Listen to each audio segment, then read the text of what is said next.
Assalamualaikum warahmatullahi wabarakatuh. Kita akan mencoba membuat satu proses pembuatan RFQ sampai nanti RFQ ini menjadi PO dan kita bisa melakukan pembayaran ya ketika barang sudah diterima. Jadi kita langsung aja buat satu RFQ di sini, Pak Hendriawan. Lalu kita pilih produknya. Saya cek dulu ya produknya ada apa aja di sini yang ready. Cabinet with doors ya, cabinet with doors. Ini yang 2.450 harga dari Pak Hendriawan. Lalu kita bisa kirim email di sini. Teman-teman bisa send by email. Nanti akan kekirim email dari Pak Hendriawan di sini ya. Oke, lalu di sini kita kirim send.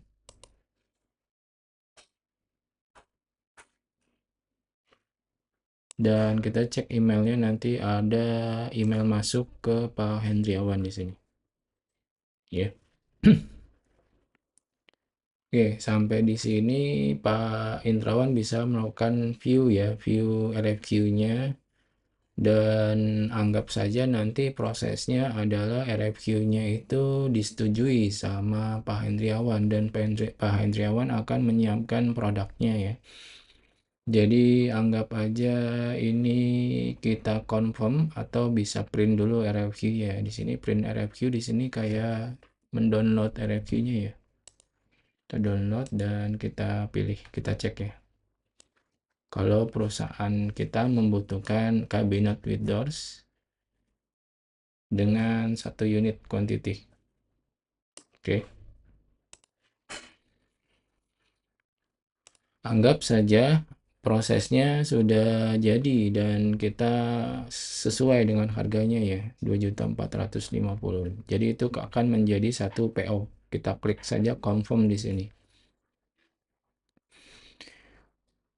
Nah, setelah dikonfirm itu nanti Pak Hendriawan itu akan menyiapkan barang dan pasti akan mengirim barangnya ya.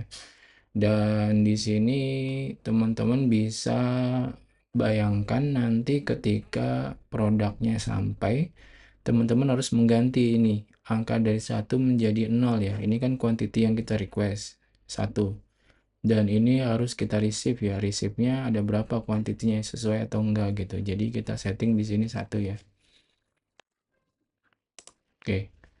Nah, ini karena sudah matching di sini kita bisa create bill. Tapi kalau misalnya nggak matching, masih 0, ini kita nggak bisa create bill ya. Oke. Jadi teman-teman harus ubah dulu menjadi 1 di sini. Jadi maaf. Oke. Setelah itu teman-teman bisa membuat satu bill karena di proses ini anggap adalah RFQ-nya sudah datang barangnya ya. Dan kita sudah terima angkanya 1. Jadi kita buat satu bill ya.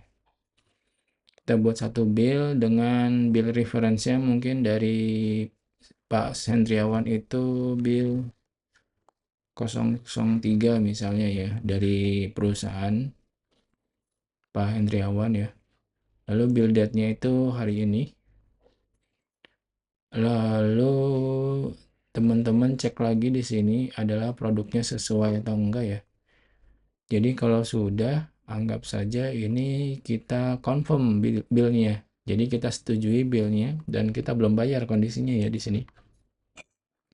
Oke, bill-nya sudah dikonfirm dan statusnya sudah posted di sini ya, dan teman-teman bisa mengembalikan ke draft kalau misalnya ada salah masukin data ya di bill, atau bisa melakukan pembayaran. Melakukan pembayarannya di sini teman-teman bisa langsung klik pay di sini ya.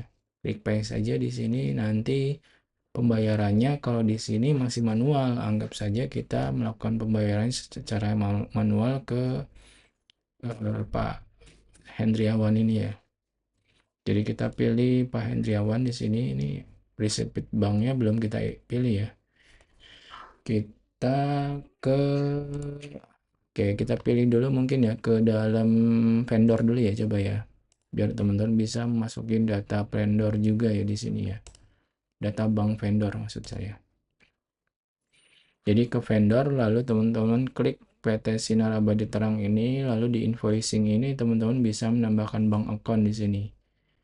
Dan penambahan bank account ini bisa lebih dari satu, jadi teman-teman bisa tambahkan itu sesuai dengan keperluannya. Ini anggap aja bank account numbernya seperti ini ya. Ini lalu Bank Sentral Asia kita pilih. Kalau nggak ada, teman-teman bisa ketik langsung ya. Seperti misalnya saya Bank Mandiri misalnya. Nah, ini bisa klik Bank Mandiri. Oke, ABAP routingnya diisi saja.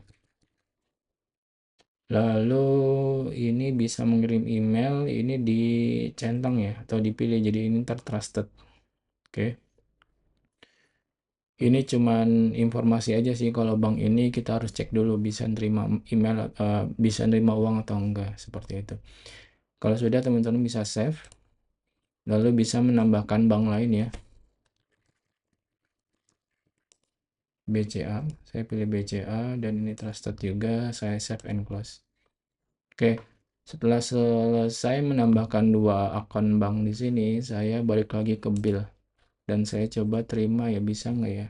Mandiri. Oke, belum bisa ya. Oke, kita kosongkan saja di sini dulu ya, bank numbernya. Oke ya, bank numbernya belum masuk. Kita create payment dulu,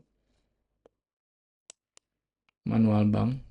Dan teman-teman bisa lihat di dalam bill ini ya, ada payment satu ya. Nah, paymentnya ini kita pilih. Kita apa namanya? Kita klik dan vendor banknya ini kita pilih, yaitu bank. Nah, ini yang keluar ya.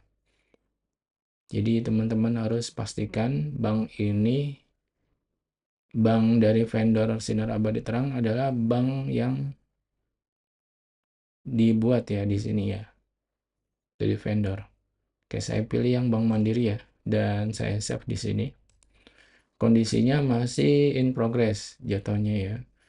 Karena ini prosesnya manual, jadi kita anggap kita belum mengirim sama sekali. Sampai nanti kita mengirim dan dapat informasi bahwa uang sudah diterima sama vendor, nah kita tinggal mark as send di sini. Ya, sampai di sini nanti prosesnya